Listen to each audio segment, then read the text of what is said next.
Disember 2018 bersamaan dengan 8 Muharram 1440 Hijrah. Wani menemani anda selama 3 jam untuk hari ini, dan di jam yang pertama seperti biasa kita di ruangan kekeluargaan Islam. Jadi terima kasih kepada anda yang terus setia bersama dengan kami, yang nak menantikan apa perkongsian untuk hari ini. Macam minggu lepas dengan tajuknya Anak Amanah Allah, dan minggu ini juga dengan tajuknya Anak Amanah Allah tapi peringkat berumur. Ada yang kita akan kongsikan selepas ini bersama dengan Dr. Hafizah bersama dengan kita pada petang ini.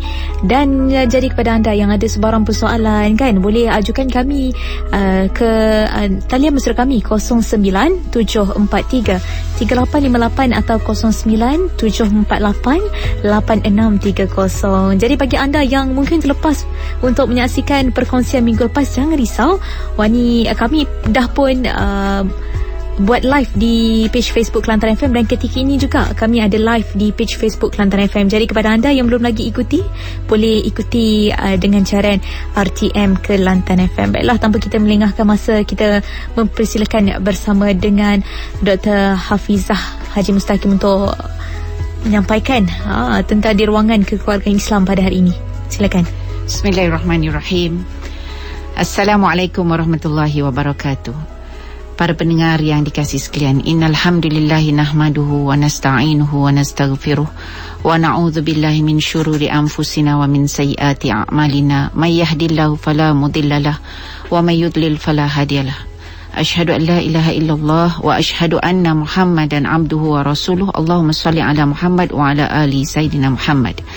DJ Wani, penerbit Hajah Kak Nik, adik kakak, tuan-tuan dan puan-puan sidang pendengar Radio Kelantan FM yang dihormati Allah, apa khabar kalian semua pada petang ni? Alhamdulillah kita bertemu sekali lagi menjelang 10 Muharram yang jatuh pada hari Khamis ni Wani, dan insya-Allah kita disunatkan dalam syariat kita untuk berpuasa esok 9 hari bulan dan lusa 10 Muharram untuk membezakan kita dengan amalan orang Yahudi sebelum kita. Jadi insya-Allah marilah kita rebut peluang yang datangnya setahun sekali ini, dan insya-Allah ganjarannya besar Wani. Ganjarannya adalah Allah akan menghapuskan dosa kita setahun yang lalu. So bayangkan tu, setahun yang lalu. Jadi berkaitan dengan ini, ya, berkait dengan amalan sahabat-sahabat dulu mendidik anak mereka, ya, diceritakan daripada Ar-Rubai binti Muawiz, ya, dia berkata bahawa Nabi SAW pernah mengutus seseorang ke salah satu suku Ansar di pagi hari Ashura, maknanya 10 Muharram tu, dan beliau bersabda, siapa yang di pagi ini dalam keadaan tidak berpuasa, hendaklah dia berpuasa. Siapa yang di pagi ini hari ini berpuasa, hendaklah berpuasa. Jadi Rubai mengatakan bahawa kami berpuasa setelah itu, lalu anak-anak kami turut berpuasa. Maknanya diorang ajak anak-anak berpuasa. Kami sengaja membuatkan mereka mainan daripada bulu, untuk mengalihkan perhatian mereka. Jika salah seorang mereka menangis atau merengek-rengek minta makan, kami beri mainan kepadanya, dan akhirnya mereka pun boleh turut berpuasa hingga waktu berbuka. Jadi ini menunjukkan kita satu amalan para sahabat dulu, membiasakan anak-anak mereka melakukan ibadah pada tahap usia, maknanya kalau merengek-rengek minta makan tu muda lah lagi kan. Jadi inilah yang patut kita lakukan kepada anak-anak kita. Maknanya mungkin boleh dah psycho dia bahawa esok elok berpuasa, lusa esok elok berpuasa, dan supaya mereka dapat dibiasakan. Jadi Alhamdulillah minggu ini Wani kita akan bincangkan ataupun teruskan perbincangan kita tentang anak ini amanah Allah Subhanahu Wa Taala, yang mana minggu lepas kita ada bincangkan tentang bagaimana nak mendidik mereka sejak daripada kandungan. Ya, mungkin tipsnya yang kita telah berikan, iaitu pertamanya pilih jodoh yang baik, yang mana kriteria kita adalah jodoh ini mestilah yang sebagaimana hadis Nabi sallallahu alaihi wasallam, iaitu yang beragama, ya. Pilih ada 4 kriteria, tapi pilih yang beragama. Dan boleh juga kita ambil apa yang disebutkan oleh Sayyidina Hasan apabila seorang bertanya kepada dia, aku nak kahwinkan anak aku ni dengan siapa? Maka dia mengatakan, kahwinkanlah anakmu itu dengan orang bertakwa. Dia kata kalau dia tu memang sayang ke anak kita tu, maka dia akan jaga. Kalau dia tak sayang pun, dia tidak akan berbuat zalim. Ini ciri orang bertakwa. Keduanya kita katakan doa. Kedua ibu bapa kena berdoa sejak daripada dalam kandungan. Doa yang diberikan ataupun yang dipanjat kepada Allah juga boleh khusus, ya, bergantung kepada saat-saat kandungan tersebut. Yang ketiga, usaha dan ikhtiar. di mana khusus ada beberapa perkara untuk ibu-ibu yang sedang mengandung di luar sana, ya, dalam masa kandungan tu dapatkanlah kenaikan berat yang berpatutan secukupnya semasa mengandung. Maknanya kalau orang tu umur berat dia mungkin dalam 50 kg, bolehlah sampai 12 kg. Tapi kalau dia dah start pun dah 80 kg, janganlah berat-berat sangat. 6 kg pun dah cukup. Sebab kalau underweight, kurang berat badan pun tak bagus, overweight, ya, lebih berat badan pun lagi tak bagus kan. Pilihlah makanan-makanan yang sihat, buatlah senaman-senaman yang sesuai supaya ibu kekal bertenaga, dan yang keempatnya kawal stres. Yang ini saya nak tekankan sedikit, ya, ekoran daripada minggu lepas, kerana stres yang berlebihan, ya, stres ni datang, tapi kalau berlebihan maka dia akan pertama membawa tabiat yang tak baik pada anak-anak kita, mudah berona, mudah sikit-sikit nak nangis. Ini ada kaitan dengan stres ketika ibu tu mengandung. Yang keduanya, boleh merendahkan IQ baby. Jadi siapa yang stres masa mengandung ni, please tolonglah cari rawatan. Yang ketiga, dia boleh membantutkan perkembangan baby daripada sudut kemahiran pergerakan halus, motor skill. Ini pun kalau mak tu stres, dia akan menjejaskan perkembangan baby tersebut. Tumpuan dia, membezakan antara yang betul dan salah, bagaimana tindakan baby tu nanti menghadapi stres juga akan terkesan kalau mak tu stres. Kemudian boleh mengecutkan saiz otak baby. Ini kalau extreme stres. Jadi ini terutama kalau kita perhatikan Kelantan antara yang ketiga tertinggi di Malaysia daripada sudut kesihatan mental. Jadi ini insyaAllah kita bahaskan di tempat lain, di waktu yang lain. Tetapi saya nak sebutkan ibu-ibu yang sedang mengandung, cuba kawal stres, ya, cari tangani macam mana nak kawal stres. Dan yang kelima adalah rangsangan dan stimulasi yang berterusan, ya, daripada sudut fizikal. Dan ini perlu dilakukan 3 bulan ke atas, ya. Awal 3 bulan tu baby ni dalam kandungan dia nak dia tak usah orang kacau. Waktu disebutkan kadang-kadang bila morning sickness ataupun alih kuat tu, sebenarnya antaranya adalah bila hormon-hormon tu supaya ibu tersebut duk dia tidak jalan rata dan sebagainya. Sebab baby ketika itu memang nak kepada suasana yang tenang. Dan diam, ya. Ini termasuklah stimulasi daripada sudut bunyi-bunyian dan bacaan Al-Quran dan zikir adalah yang terbaik. Jadi minggu ni, ya, insyaAllah dalam masa yang kita ada, kita akan bincangkan tentang didikan setelah lahir. Dan ingat lagi tuan-tuan dan puan-puan tentang doa Hannah, iaitu Ibu Maryam, ya, Hannah dan suaminya Imran, ya, bagaimana dia berdoa, yang mana doa dia tu adalah dia nak nazarkan anak dia berbakti untuk Allah, nak jadi muharraran, iaitu orang yang bebas, membebaskan diri dia daripada pengaruh dunia. Maka alhamdulillah ketika dia melahirkan, ya, wani, Allah menyebutkan dia dalam surah seterusnya, surah Ali Imran ayat 36. Maka apabila dia melahirkan, ya, falamma wada'atha qalat rabbi inni wada'tuha untha wallahu a'lamu bima wada'at wa laysa dzakaru kal untha. Jadi bila dia lahir, ya, rupanya anak yang keluar tu adalah perempuan. Dia dalam masa mengandung tu dia harap ia lelaki. That's why dia doa supaya dia menjadi seorang abid, maknanya orang yang menyerahkan diri kepada Allah. Tapi yang keluar rupanya perempuan. Dan dia mengatakan sungguhnya dia kata Allah mengetahui akan apa yang dilahirkan, tak sama bayi lelaki dan perempuan. Dan kemudian dia kata dia menamakannya Maryam. Maknanya mak dia tu kata dia menamakannya Maryam. Dan dia kemudian dia berdoa agar Allah melindunginya dan memelihara dia dan zuriatnya daripada godaan syaitan. Jadi ada 3 benda yang kita boleh pelajari daripada kisah Hannah dan anaknya Maryam ini. Iaitu yang pertama, tuan-tuan dan perempuan di luar sana, bila anak tu keluar, apa pun kita harap masa lahir, walaupun Dr. Fiza dah scan kata dia lelaki, tapi bila dia keluar perempuan, terimalah hakikat tersebut. Amat penting. Sebab bila kita terima, maka kita akan melakukan seterusnya, mendidik dia sesuai dengan apa yang kita nampak. Ini yang saya baru ni masuk kursus, ya, tentang bagaimana kita membantu, menolong, ya, mungkin ada anak-anak yang tersasar, ya, mahu menjadi bukan sebagaimana yang dia jadi itu. Antaranya apabila ibu bapa ni tak boleh terima, maka dia nak anak lelaki dan keluar perempuan, maka yang perempuan ni dibesarkan macam jatah, macam lelaki. Jadi ini penting ya tuan-tuan dan puan-puan, terima kurniaan Allah lelaki atau perempuan. Kedua, beri nama-nama yang baik. Ini tugas anak, tugas ibu bapa. Dan kemudian berdoa meminta daripada godaan syaitan tadi. Jadi itu sebabnya ada hadis yang mengatakan daripada Abu Hurairah mengabarkan Nabi SAW bersabda bahawa tiada seorang bayi pun yang dilahirkan kecuali syaitan menyentuhnya saat dia lahir. Ya, maka dengan sebab itu ia mengeluarkan suara jeritan kerana sentuhan syaitan kepadanya, kecuali Maryam dan anak lelakinya. Ini kisah tadilah. Jadi maksud dia kita ni semua Wani adalah yang lain-lain ni bila lahir tu sebenarnya syaitan main dekat dah. Dan itu antaranya daripada hadis yang kata itu sebab kita tiup. Maka itu sebabnya tuan-tuan, antara didikan setelah lahir, iaitu yang pertama sekali memang kita kena ucap syukur lah. Ya, antara doa dia, doa yang diucapkan sebagaimana Maryam tadilah, ataupun doa yang lain. Hana tadi berdoa, apa doa dia? Inni u'idzuha bika wa dzurriyyatuha minasyaitonir rajim. Ya, aku melindungi dia dengan peliharaanmu. Jadi kita doa supaya Allah tu lindung, bantu kita melindungi anak kita dan zuriat dia. Maknanya dia doa Maryam dan zuriat dia daripada godaan syaitan yang kena rejam.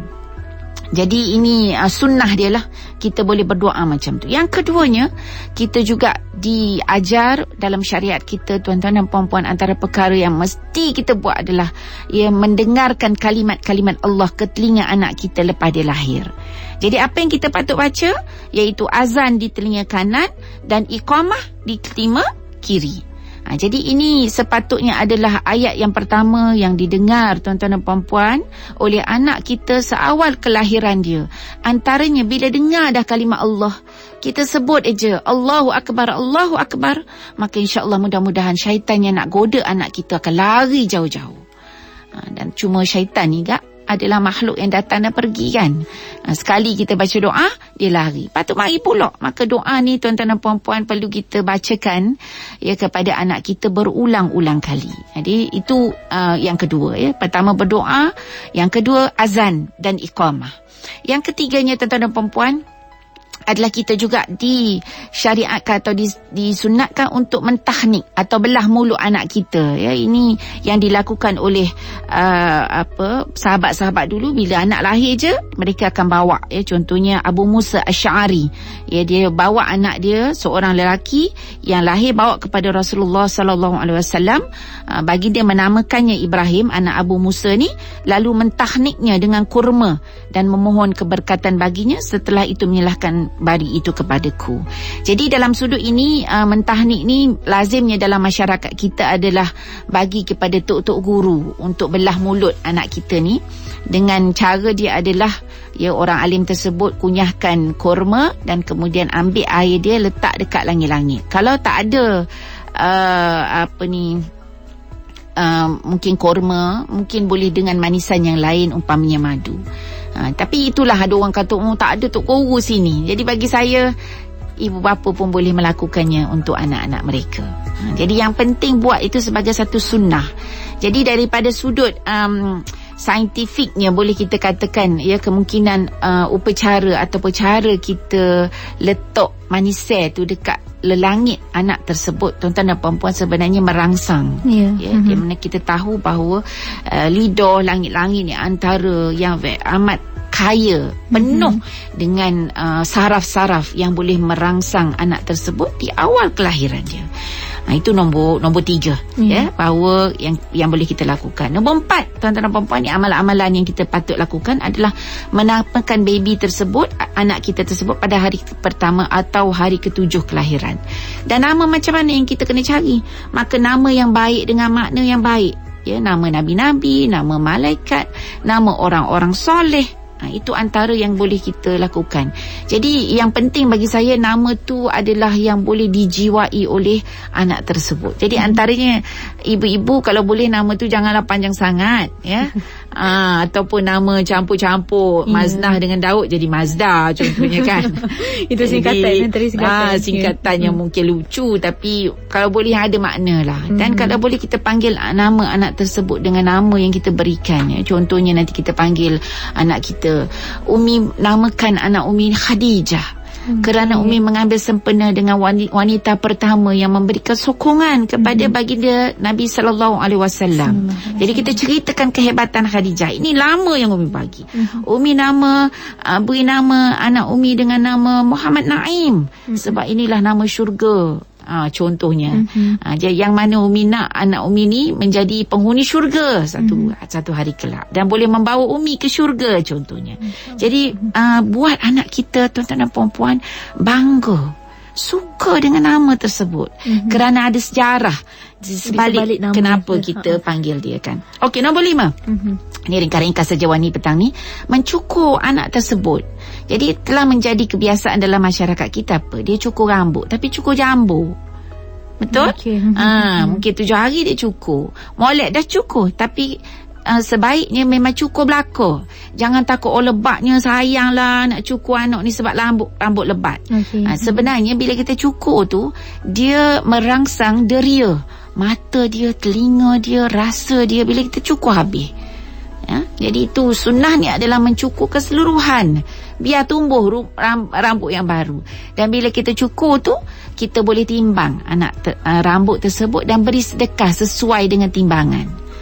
Jadi tu kalau nak bawa pergi muka dia halus pergi kedai, ada orang pergi kedai mah timbang. Bagi saya keluarkanlah sedekah bergantung kepada yang kita berikan ataupun berat tersebut.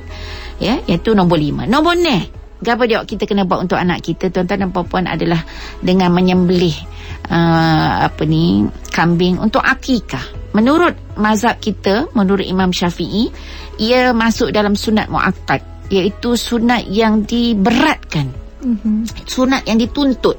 Jadi kalau dapat anak lelaki 2 ekor lah, kalau anak tina maka seekor. Jadi ini juga kita boleh belajar daripada apa yang disebutkan oleh Nabi SAW, yang mana Nabi menyebutkan tiap-tiap anak itu tertebus. Apa maksud tertebus?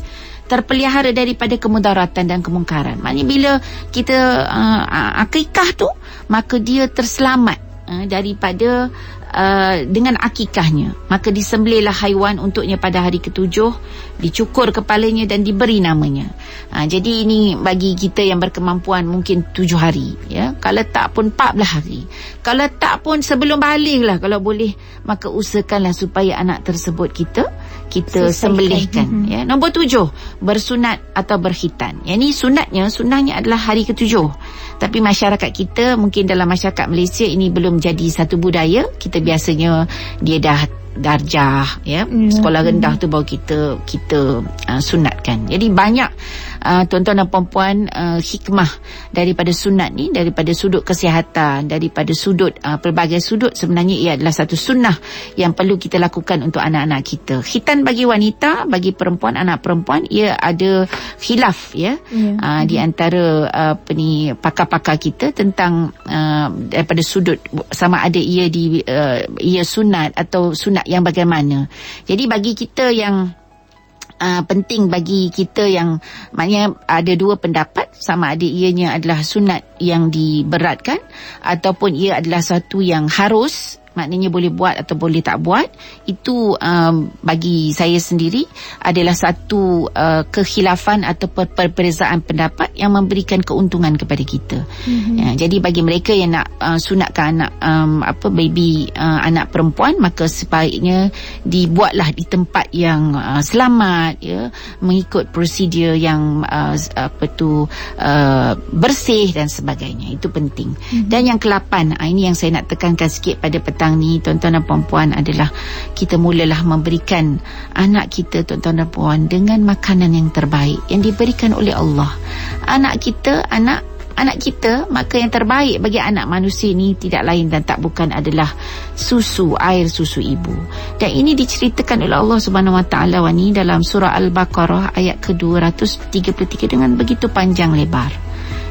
Puan-puan dan tuan-tuan boleh rujuk, tetapi apa yang saya nak simpulkan pada petang ini, auzubillahi minasyaitonirrajim, Allah sebutkan wal walidatu yuradhi'na auladahunna haulaini kamilain.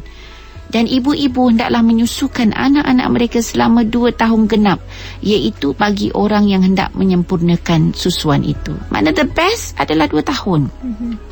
Dan yang best sekali ayat itu disusuli dengan apa? Kewajipan bapa pula ialah ia memberi makan dan pakaian kepada ibu menurut cara yang sepatutnya. Jadi, tuan-tuan dan puan-puan, awal-awal kelahiran, fokus ibu adalah menyusukan kandungan. Kalau boleh dia tidak disibukkan oleh benda lain. Fokus kepada menyusukan. Dan kewajipan bapa, jangan susahkan isteri nak tolong masak lah, apa tak payah dah. Bapa lah yang sepatutnya menyiapkan pakaian, makanan dan keperluan bagi isteri tersebut supaya minda isteri boleh fokus. Kita tahu dah, kajian menunjukkan kalau mak tu stres, memang susu tak keluar. Kita dapati di tempat-tempat kem pelarian Rohingya dan sebagainya.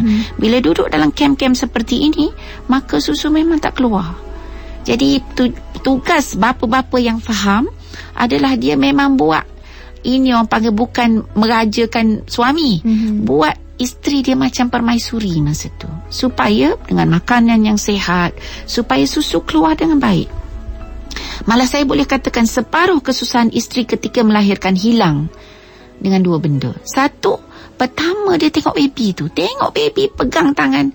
Dia pelik, mak ni bila nampak nurse ataupun doktor bagi anak dia tu, yang pertama dia tengok sempurna tak tangan ke kaki dulu. Tu dia berasa tu. Kemudian dengan sendirinya, puan-puan dan tuan-tuan sekalian, apabila dia melihat baby yang begitu mulus, kulit dia begitu lembut, maka hilang separuh daripada kesusahan masa nak terai tadi, hok susah tu. Dan yang separuh lagi adalah ketika bapa-bapa sekalian, suami-suami sekalian menunjukkan perhatian yang tidak berbelah bagi kepada isteri. Tuan-tuan sekalian, bantu siapkan keperluan dia, pakaian, makanan, fizikal dan emosi. Yang tu kita sokong sangat kerajaan bagi 7 hari. Baru ni ada bunyi-bunyi kata 14 hari. Rasa tak sampai lagi kan. Cuma 7 hari tu betul-betul tumpu tuan-tuan dan puan-puan, suami-suami yang dikasihi sekalian, yang dihormati, untuk tumpu tolong isteri. Jangan pula masa tu kita jadi baby yang kedua pula. Yang perlu disantuni oleh ni kan. Jadi insya-Allah, kalau kita lihat daripada sini, keperluan di bawah 2 tahun ini adalah menyediakan keperluan asas untuk anak. Secara fizikal adalah susu ibu tadilah. Dan yang keduanya adalah daripada sudut spiritual tadi. Dengarkan kalimat-kalimat tauhid tadi, itu yang utama. Dan tentunya adalah daripada sudut emosi. Jangan biarkan menangis terlalu lama. Jadi ini adalah antara sebabnya ibu, untuk dia belajar, menyediakan dia untuk pembelajaran masa akan datang ni, maka anak itu kena rasa selamat. Kalau kita tengok baby ni, dia lahir je, dia akan dipanggil ada pertama moro reflex, iaitu kita letak dia, contohnya baby tu kita letak kat tepi ni, dia akan nak berjalan. Yang kedua, bila kita macam nak jatuhkan dia, dia akan buat satu refleks macam nak pergi. Jadi ini tu hebui dia lagu tu. Jadi antara perkara yang kita kena lakukan, ibu-ibu dan bapa-bapa sekalian, adalah menyediakan satu persekitaran yang selamat untuk anak tersebut, dan insya-Allah selepas break nampak ada orang yang bertanya soalan tu, kita akan sambung dengan kebaikan susu ibu, supaya di luar sana kita boleh rasa sangat kepentingan penyusuan susu ibu ni. Betul. So boleh kita mungkin buka untuk soalan. Jadi kepada anda yang ada sebarang persoalan, boleh terus hubungi talian mesra kami 09 743 3858 atau 09 748 8630. Hello, Assalamualaikum. Siapa di talian? Waalaikumsalam warahmatullahi. Saya ni Kak Soh ni. Kak Soh, okey, silakan Kak Soh. Assalamualaikum Datuk. Waalaikumsalam warahmatullahi. Kak Soh, persoalannya? Alhamdulillah, sihat sangat. Alhamdulillah. Ceria ya dengar suara doktor Kak. Alhamdulillah, Kak Soh pun macam tu juga. Okey, silakan Kak Soh. Saya nak tanya macam kita setengah pada setengah tu doktor. Bayi perempuan dia komak saja. Kalau bayi lelaki dia komak ataupun azam doktor. Lagu mana tu doktor ukur doktor? Doktor saya tanya boleh tak sikit? Boleh. Gini doktor, saya rasa ini ada dengan Ustazah doktor, kenal kalau Ustazah tadi pada? Kenal. saya minta tu itu dia salah kerja banyak lama tak ada. Ya. Okey. Okey, alhamdulillah, insya-Allah. Terima kasih Satu Doktor. Ya, sama-sama. Assalamualaikum. Waalaikumsalam warahmatullahi. Terima kasih Kak Sah kerana menjadi pendengar setia kita. InsyaAllah saya akan sampaikan salam Kak Sah tu kepada ustazah yang berbahagia, Ustazah Saripah, insyaAllah. Ya. Jadi berkenaan soalan tersebut, memang dalam hadis tersebut menyebutkan bahawa antara perkara yang perlu dilakukan adalah mengumandangkan kalimah Allah ya dalam bentuk azan dan iqamah. Jadi pelaksanaannya dalam masyarakat ya sama ada untuk bayi lelaki kita azan dan qomat, bagi bayi perempuan iqamah saja adalah merupakan satu, bagi saya, tata cara ya, perbezaan pendapat bagaimana melakukannya. Jadi bagi saya yang penting adalah sunnah tersebut ya. Sunnah, bila kita sebut sunnah, adalah bagaimana kita menuruti apa yang dilakukan, diajarkan oleh Nabi SAW dan ulama-ulama terdahulu daripada kita untuk kita lakukan untuk kebaikan anak tersebut. Dan ini sebenarnya ya, pengucapan azan ini adalah sebagai persediaan kita ya, tuan-tuan dan puan-puan, dalam kita menyediakan anak kita daripada sudut mengenalkan dia dengan ketuhanan Tuhan dia. Kita kenalkan dia dari mana kalimah yang pertama adalah yang didengar oleh anak kita adalah kalimah Tuhan, membesarkan Allah Subhanahu Wa Taala. Dan ini sebenarnya mempunyai satu bagi saya satu simbol yang amat penting ya. Bagi saya majoriti lah ya, orang-orang kita, tak kira lah dia tu semaya ke dok ya, asal nama dia tu dia mengaku seorang Islam, maka budaya ini ataupun amalan ini dilakukan oleh semua orang. Cuma yang penting adalah bagaimana kita sebagai ibu bapa seterusnya untuk kita menerapkan ya, bukan masa tu je sekali tu dengar, tapi setiap kali kita mengulang-ulang ya kalimah ketuhanan ini, supaya dia boleh terbentuk ya, spiritual dia, dalaman dia, sifat kerohanian dia yang akan sebenarnya menentukan ya kejayaan dia di masa akan datang.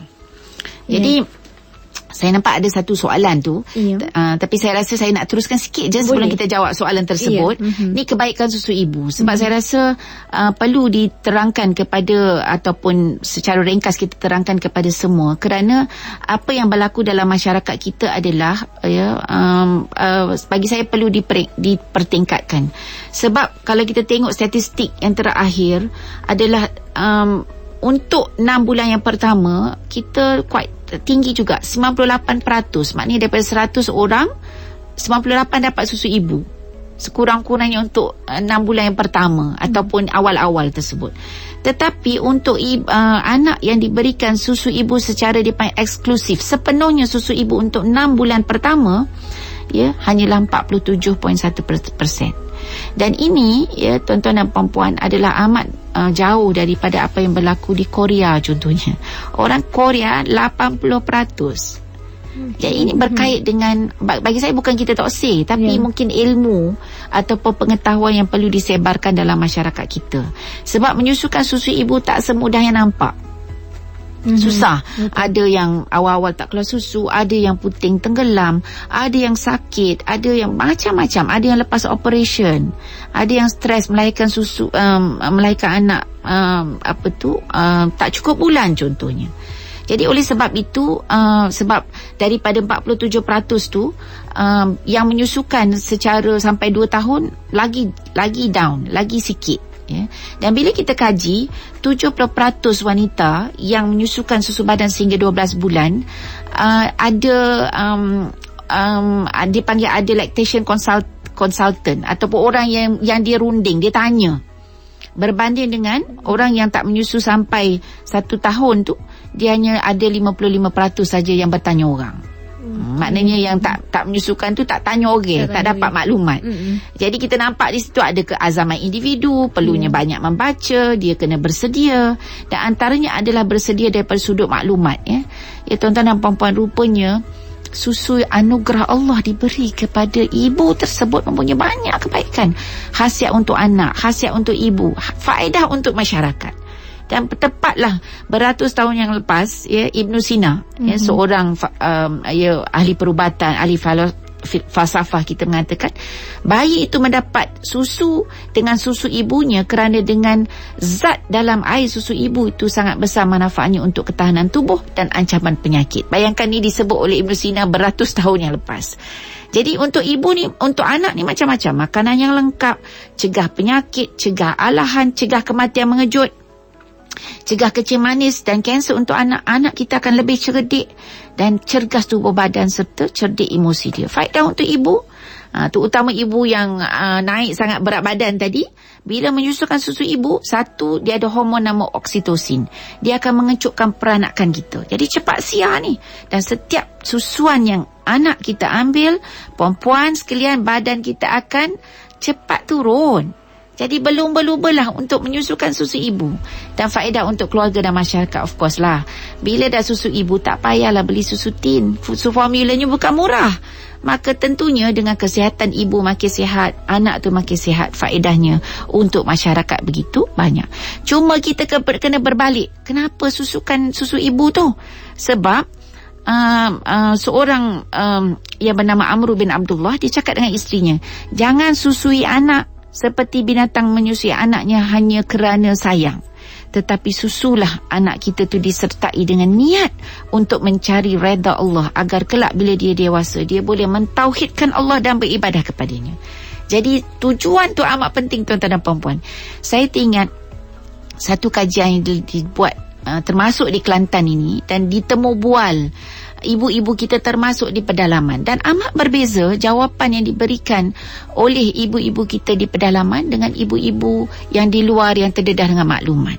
Jadi bila ditanya kepada ibu-ibu kita yang mungkin agak di pedalaman, dia kata, apa puan menyusu susu ibu ni? Jadi jawapan dia apa? Adik menyusu ni sebab apa dia? Dia kata, daripada duduk saja kak, biar susu lah. Dia wayak gitu. Okay. Berbanding dengan ibu-ibu yang mungkin ada pengetahuan sedikit, dia akan mengatakan, saya menyusu susu ibu ni kerana saya tahu dia baik untuk anak saya. Ada vitamin, ada antibody, ada antiviral, ada zat-zat untuk perkembangan otak baby. Kan berbeza. Jadi orang yang tak ada maklumat, dia susu ibu macam mana? Dia susu ibu kak, letak kat susu tu kak, main iPad ke, tak lihat mata baby. So dia akan hilang ataupun miss satu keperluan bila menyusu susu ibu tu adalah untuk mewujudkan satu ikatan yang baik. Sewaktu menyusui itu. Yes. Jadi boleh kita jawab soalan tersebut. Jadi terima kasih kepada anda yang terus setia bersama dengan kami. Fokus dengarkan, ada yang menulis dan sebagainya. Ada minum petang sampai cuaca pun tidak menentu sekarang ni. Betul. Hujan, renyai-renyai dan sebagainya. Terima kasih banyak-banyak. Jadi kepada anda yang ada sebarang persoalan, 097433858 atau 7488630. Hello, Assalamualaikum. Hello, Assalamualaikum. Assalamualaikum warahmatullahi. Ya, siapa di talian? Saya Hamidah. Okey, silakan dengan soalannya Puan Hamidah. Assalamualaikum doktor. Waalaikumsalam warahmatullahi wabarakatuh, Hamidah. Ya. Ya. Ini doktor kat ni ayat cara susu ibu ni. Saya pun nak ayat begini. Adalah kita katalah ibu tu menyusu anak ni sampai 2-3 bulan. Lepas tu ibunya mengandung pula kali ibu ni mengandung dah. Dan masa 4 bulan menyusu ibu tu, anak tu mengandung. Adakah dia boleh teruskan susu anak dia sampai 2 tahun, ataupun dia berhentikan daripada dia menyusukan anak sepasangnya dia ada baby di dalam kandungan? Ya. Okey, terima kasih jawapan. Soalan yang begitu bagus, Puan Hamidah, dan soalan ni sering ditanya oleh ibu-ibu. Okey. Jadi yang pertamanya saya nak wayak gini. Kalau sebenarnya ibu tu menyusukan dengan sepenuh, sepenuh ni termasuk waktu malam. Problem ibu-ibu sekarang adalah dia perah susu. Jadi dia bagi kod botol. Jadi bila malam, baby tu tak on the breast, dia panggil, tidak menyusu dekat ni. Jadi sebenarnya sampai 6 bulan kalau menyusu secara eksklusif, tak campur muka lain, maka sebenarnya menyusu susu ibu ni boleh jadi satu contraception, satu perancangan keluarga Wani. Itu pun tidak 100%. Saya pernah jumpa ada ibu yang menyusu secara eksklusif betul-betul, tapi kun fayakun 4 bulan macam tadilah sebut, mengandung. Jadi bagaimana susu tersebut, atau boleh tak dia teruskan menyusu? Jadi antara kerisauannya adalah nanti tak cukup zat lah, nanti jadi masalah kepada baby, tersebut ataupun nanti menjejaskan yang dikandung.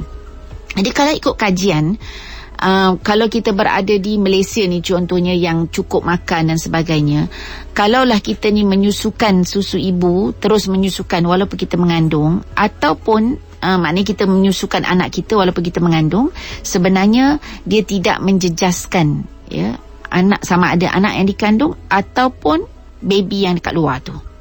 Jadi boleh sebenarnya nak meneruskan. Jadi dari sudut ini, kecualilah ya kita berada di tempat contohnya yang tak cukup zat makanan di Afrika dan sebagainya, macam tu memang mungkin menjejaskan kerana zat tu tak berapa cukup. Cumanya bagi saya, daripada sudut nanti kalau kita teruskanlah ya sampai melahirkan dan sebagainya, ada pula isu daripada sudut anak tersebut ya, tak boleh daripada sudut dia perlukan sebenarnya anak yang kita, contohlah dia baru 4 bulan ya, dia sebenarnya baby ni dia perlukan susu sebagai makanan yang lengkap sekurang-kurangnya 2 tahun. Jadi kita boleh bayangkanlah kalau dia terus menyusu, lepas tu nanti baby lahir pula, maka ibu tu sebenarnya kena menyusu 2. Jadi selalu saya nasihatkan kepada ibu-ibu yang berjumpa dengan saya, memanglah tak perlu berhentikan susu tu serta-merta, tetapi secara kebiasaannya kita perlulah bantu anak tersebut untuk mempunyai makanan yang lengkap. Jadi maknanya kena kokohlah berhentikan susu tersebut supaya baby tu pula mungkin perlu disuplemen lah dengan susu formula. Ya. Itu pun saya pernah jumpa je orang yang tak toksik. Anak tu toksik pas sudah. Jadi bila anak tu lahir, adik dia lahir, maka mak tu memang kena susukan dua-dua. Tapi itu bukan menjadi satu kelaziman lah. Itu exception yang berlaku dalam masyarakat kita. Jadi itu antara jawapan untuk insya-Allah untuk soalan tersebut. Hello, Assalamualaikum. Terputus. Jadi kepada anda yang ada sebarang persoalan pada petang ini bersama dengan Dr. Hafizah Haji Mustaqim pada petang ini bersama di ruangan kekeluargaan Islam, anda boleh terus hubungi 097433858 atau 0974888630. Hello, Assalamualaikum. Hello, Assalamualaikum. Waalaikumsalam warahmatullahi. Siapa di talian ni? Doktor, nama saya Puan Zura, boleh Kuala Kerai. Okey, terima kasih Puan Zura. Pertama kali Wani dengar. Okey Puan. Okey, Wani macam ni. Ya. Dan doktor macam ni, saya ada anak lelaki. So daripada kecil sampai besar kita memang ajar dia dengan hukum-hukum Islam lah. Tapi bila dia meningkat dewasa, semasa dia hendak berkahwin, dia memilih membelakangkan saya lah. Maknanya dia berkahwin tu dia tidak bagi tahu saya. Dan memang dia ada bagi tahu dah, tapi saya tak bagi dia kahwin dengan yang pilihan dia lah. Ada beberapa faktor lah. Tapi mungkin sebab jodoh. Jadi dia pun berkahwin juga dengan yang dia pilih dia. Tapi masa tu saya tak tahu. Jadi bila saya tahu, saya kata ke anak saya macam ni. Saya kata kalau dia tidak ceraikan isteri dia, saya kata dia bukan anak saya sampai bila-bila. Saya kata, dan saya tidak halalkan susu saya walaupun setitik pun untuk dia. Saya kata gitu kan. Lepas tu sebab dia anak yang baik, jadi dia ikutlah, dia ikut kata saya. Dan jadi kalau ikut masa tu saya macam terlalu emosi lah. Dalam keadaan tu saya, sebab saya tengah marah, saya terlalu emosi. Dan sebab anak lelaki saya ni anak yang sangat menurut perintah dan dia ikut semua kata saya lah. Jadi bila sampai satu tahap, dia macam emosi dia ni jadi terbeban sebab dia tak boleh dapat apa yang dia nak. Lepas tu macam saya boleh dapat anak saya balik lah bila dia ceraikan isteri dia. Tapi dalam masa yang sama anak saya ni dia macam memberontak kot. Ada gangguan mental lah. Dia jadi ingat dekat bekas isteri dia. Lepas tu dia rasa macam dia berdosa buat ceraikan macam tu, ceraikan macam tu. Lepas tu dia rasa berdosa sebab dia derhaka kepada saya lagi. Jadi macam saya sebagai ibu, saya saya tak rendahkan saya punya ego lah. Maknanya saya tetap dengan keputusan dia. Saya kata kalau tak ceraikan isteri dia, saya tak akan mengaku anak sampai bila-bila. Jadi saya nak tanya daripada perspektif Islam lah. Macam saya tak sepatutnya lah. Memang saya tahu saya tak sepatutnya buat macam tu lah. Jadi untuk nak perbetulkan balik keadaan macam mana Okey. So memang dia memang takkan boleh lagi lah kahwin dengan balik penuh pada isteri dia tu. Puan rasa lah. Lepas tu dia tak kahwin, tak ada cari ganti. Dia tak boleh. Saya memang cakap dengan dia, you tak boleh berhubung dengan bekas isteri dia. Saya kata kalau you berhubung dengan isteri dia, saya takkan, walaupun kalau saya meninggal, saya kata jangan sentuh mayat saya. Dan dia memang betul-betul anak yang taat dan memang dia tak berhubung. Okey. Jadi puan ada perasaan bila puan rasa bersalah tu, ada perasaan tak nak betulkan keadaan bagi puan? Memanglah saya ada rasa nak buat macam tu, tapi sedalam tempoh saya tidak membenarkan anak saya berhubung dengan isteri dia. Jadi di sebelah pihak sana ada macam menghubungi saya lah. Dia kata sebab dia dah tak ada mak ayah kan. Dia kata dia reda apa yang keluarga saya buat pada dia. Dia kata dia cakap macam mana, dia cakap hidup ni ibarat roda. Dia kata hari ni keluarga saya boleh buat dekat dia. Dia kata nanti Allah akan balas, keluarga saya akan rasa balik. Dia kata. Dan bila anak saya jadi macam nak gila macam ni kan, jadi saya rasa macam Allah dah balas lah. Tapi setakat ni saya memang tak benarkan lagi dia berhubung lah. Okey, tak apa, nanti kita jawab Terima kasih Puan Zura. Okey, terima kasih pada Puan Zura. Ini soalan yang khusus sebenarnya, dan dia, bagi saya dia dalam kesempatan yang ringkas ni boleh kita analisakan atau sebutkan bahawa dia berasaskan kepada rasa kecewa. Saya boleh bayangkan perasaan yang dihadapi oleh Puan Zura sehingga dia bertindak sedemikian rupa. Kecewanya terhadap tindakan anak dia yang sudah dididik dengan menatang minyak yang penuh dan disebutkan sebagai anak yang baik, namun bagi dia tiba-tiba ketika pemilihan jodoh dia memilih yang sebaliknya. Jadi tindakan yang dilakukan oleh Puan Zura pada ketika itu bagi saya adalah telah pun dilakukan sedemikian rupa. Dan akibatnya, oleh sebab anak tu adalah seorang anak yang baik dan taat, maka dia bersedia menuruti kata ibunya. Namun demikian dia mempunyai kesan-kesan sampingan lah. Dia kalau saya boleh baca, ia adalah merupakan satu tekanan perasaan yang begitu dahsyat sehingga melibatkan dia mungkin hampir gangguan daripada sudut mental dia. Jadi bagi saya dia bukan satu perkara yang straightforward lah. Jadi saya nasihatkan kepada Puan Zura untuk pertamanya apabila kita buat keputusan, kita kena ada asas. Dan orang selalu kata ikut rasa binasa, ikut hati mati. Jadi kita pun tidak dapat cerita di sebalik kenapa dia menolak pilihan hati seorang anak dia itu sendiri. Maka dengan itu, kalaulah dirasakan bahawa memang betul dia menghalang tu adalah kerana Allah Subhanahu Wa Taala, maka rawatlah anak tersebut. Kerana dia seorang yang baik, maka tentunya perlu dirawat. Kalau tak boleh rawat sendiri, perlu dibawa berjumpa pakar. Tuan-tuan dan puan-puan, akhir-akhir ni saya berjumpa dengan anak-anak. 2 hari lepas saya berjumpa dengan seorang remaja yang mempunyai tekanan mental. Dan ibu-ibu perlu peka tentang perkara ini. Dalam keadaan tersebut, anak tu datang dengan keadaan tak boleh tidur dan bercampur baur, rasa rungsing dan juga murung. Sehingga bila ditanya-tanya, rupanya sudah ada ciri-ciri untuk mengambil nyawanya sendiri. Dalam kes tersebut, anak tersebut nak terjun bangunan dan sebagainya. Jadi ini kes-kes kesihatan mental ni tidak boleh diambil ringan.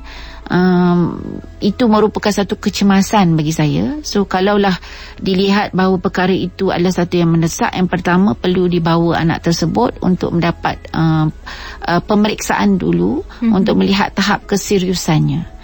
Dan kemudian berbincanglah. Bagi saya tidak ada perkara yang tak boleh diselesaikan dengan perbincangan dan dialog, ya, yang sejujurnya lah dengan ibu dan anak tersebut. Dan kalau memang anak kita tu adalah anak yang menurut daripada sudut berpegang kepada ajaran yang betul, tentunya dengan kita berbincang menerangkan,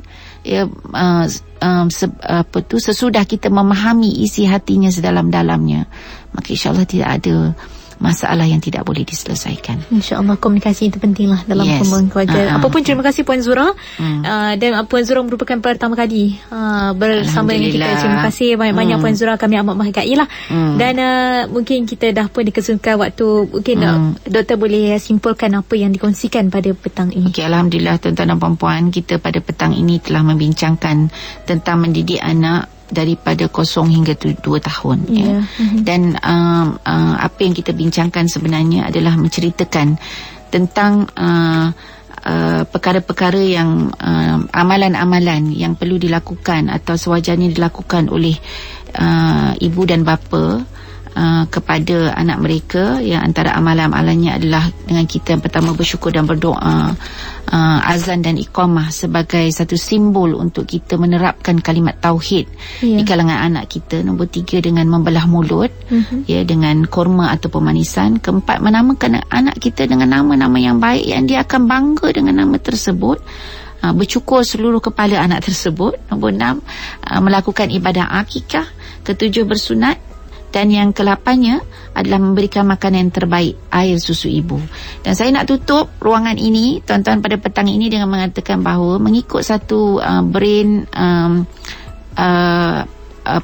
kajian, ya, pengkaji-pengkaji otak, 4 perkara yang akan bantu anak kita supaya berkembang otaknya adalah yang pertama, menyusukan susu ibu selama 2 tahun mengikut kajian tersebut. Jadi Quran kata kena susu ibu, kajian brain based learning ini pun ya mengatakan bahawa anak kita akan berkembang dengan menyusukan susu ibu. Nombor 2, bercakap-cakap dengan anak, sentiasa bercakap-cakap dengan anak, ya. Nombor 3, bermain-main dengan anak, bukan dengan gadget. Dan yang keempat, puji usaha bukan IQ. Nak tahu lebih lanjut, kena dengar minggu depan.